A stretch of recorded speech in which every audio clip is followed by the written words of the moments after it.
C'était il y a 2 mois, Halil İbrahim Dinçdağ, un arbitre de football turc, ose révéler sur un plateau de télévision qu'il est homosexuel.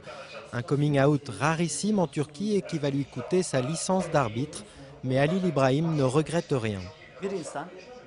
Désormais, les gens doivent comprendre qu'en Turquie, comme partout ailleurs, on ne peut pas faire de discrimination en fonction de la religion, la race ou l'orientation sexuelle. Quelqu'un devait le dire, c'est moi qui l'ai fait et je suis sûr que d'autres suivront.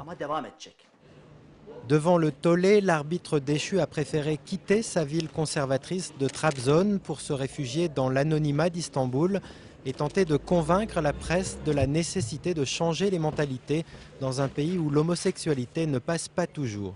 En Turquie, les gens acceptent quand c'est un artiste qui dit qu'il est homosexuel parce qu'ils pensent que ce que fait l'artiste, c'est amuser le peuple.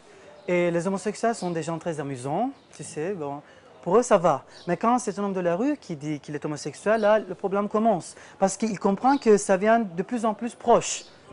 Le milieu du foot, très populaire en Turquie, exacerbe souvent cette homophobie. Dans les stades ou lors des retransmissions de matchs à la télévision, l'insulte PD l'arbitre est monnaie courante. Dans notre culture, l'homosexualité n'a pas sa place. On ne peut pas l'accepter, ça ne nous ressemble pas, surtout dans le foot. Halil İbrahim est donc privé de stade. Arbitre amateur depuis 14 ans, il comptait passer professionnel cette année. Mais à 32 ans, sa vie a basculé. Chez moi, à Trabzon, j'étais arbitre. Je travaillais aussi comme animateur dans une radio. Je gagnais bien ma vie, j'étais heureux. Mais depuis que la fédération de football a décidé de me radier, je n'ai plus de travail, plus d'argent, rien. Et je n'ai aucune idée de ce que je vais devenir.